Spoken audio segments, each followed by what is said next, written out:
Hey, it's Edge, and we're spinning off. Welcome to Edge's Oddments and Obscurities. Also, sorry about the mic quality. The coronavirus kind of broke my mic. South Park is one of the longest running and most iconic comedy shows of all time, and yours truly is something of a mega fan. The show didn't ride its way to 30 seasons simply on shock humor alone. There is a heart to the show and lessons to be taught.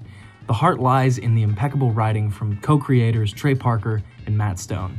To build a world on the screen and fill it with so many despicable characters, yet still give the viewer a reason to tune in each week, is impressive. These writing chops have given the duo the ability to create a comedy empire of television shows, movies, video games, and musicals. Speaking of, music has always been a major aspect of Trey Parker and Matt Stone Productions, which is a no-brainer given Parker's music degree from the University of Colorado Boulder.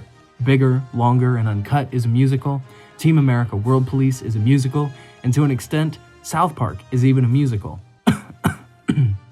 However, I'm not here today to talk about South Park. No, today I wanted to talk about where it all began with a low-budget B-movie with the gusto of any true passion project titled Cannibal, the Musical.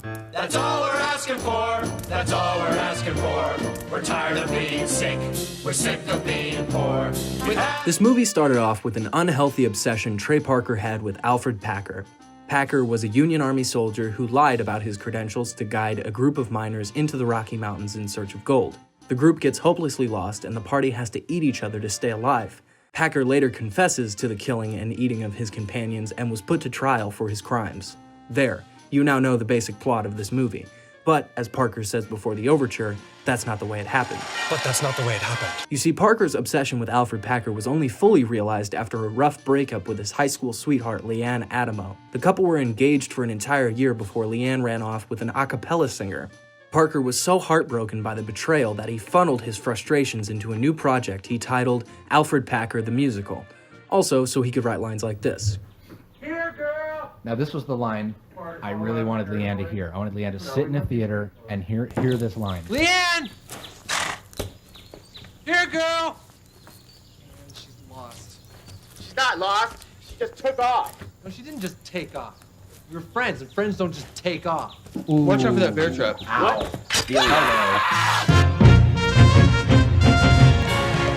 This is Alfred Packer, played by Juan Schwartz, aka Trey Parker. Packer is a lovable buffoon with a heart of gold. After Lucky Larry was struck by lightning, Packer was volunteered to lead a party into Colorado territory from Utah, despite any indication that he could actually do it. Completely unqualified to do so, the group takes off. He vows to get the men to Breckenridge, but is sidetracked when his beloved but disloyal companion Leanne the horse runs off. Leanne! This is Shannon Wilson Bell, played by Ian Harden. Bell is a preacher and aspires to make enough money to build a church and spread the good word. He's a natural leader and acts the part once Packer's horse runs away.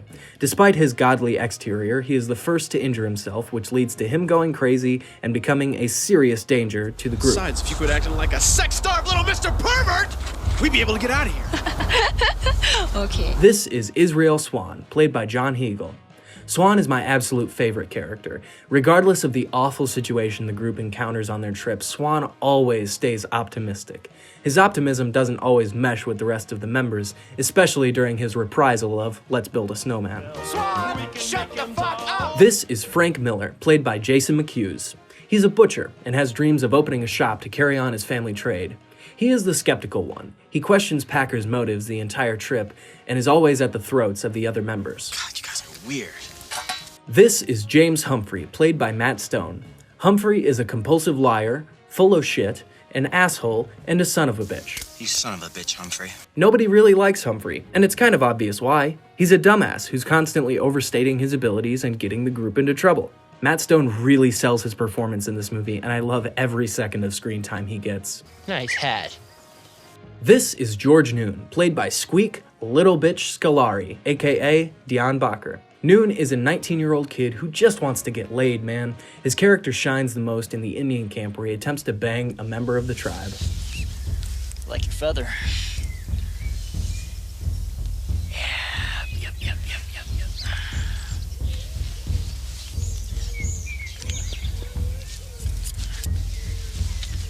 Surprisingly, we aren't done talking about Trey Parker's love life in this video yet, because this is Polly Pry, played by Toddy Walters, Trey Parker's real-life girlfriend from 1993 to 1996. Walters and Parker met on set of Cannibal the Musical after the actress originally cast for the part of Polly Pry dropped out of filming, citing damage to her serious Hollywood aspirations. By the way, the actress's name was Mariah Kelly, and she was credited as MK or the dropout in the end credits. Cannibal the Musical is my favorite movie of all time, and anyone who has already seen the movie might find that sentence kind of surprising because honestly, it's not very good. The pacing is painfully slow, I don't care about any of the characters, and the sets and the cinematography are all pretty bleh. But one thing Cannibal does incredibly well is think of an inside joke you have with a friend. Cannibal is constantly referencing itself, which gives the viewer the same feeling of comfort as meeting up with an old friend. Like, what is spadoinkle? I have no clue. I have seen this movie countless times and I still have no clue what spadoinkle means. I think I know precisely what I mean when I say it's a spadoinkle day. Okay, so it's a good day. It's nice outside. Spadoinkle means nice, fresh, happy. Until this. Watch out for that bear trap. What? Okay, so spadoinkle is a bad thing now. It's a hurtful word.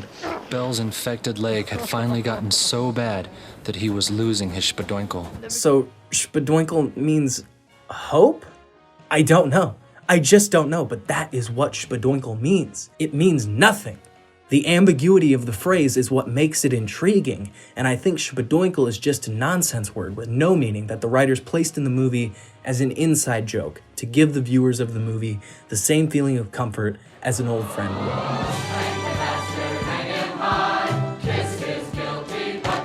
To me, there is nothing more obnoxious than someone trying way too hard to be funny. Subtlety is the key to making me laugh, and this is another arena where Cannibal the Musical shines. The movie concludes with a large dance number called Hang the Bastard, and the final words of the song sees half the ensemble singing "And the end of the show," and the other half singing "And we all can go home."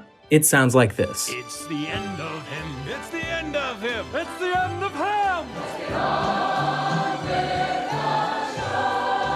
See, it's just simple, stupid shit like this that encourage multiple viewings. It isn't possible to catch every detail or joke upon first viewing. Cannibal the Musical has been a cult classic for decades because of its niche and sometimes absurdist comedy. I guarantee you, it will make you groan, laugh, and do a few double takes. As people, we tend to elevate our favorite actors and musicians to this untouchable pedestal of godlike status.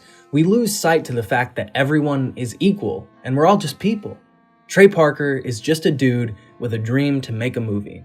The only difference is that he had the balls to actually go out and chase that dream. Cannibal the Musical was made on a shoestring budget by a group of college buddies in the 90s.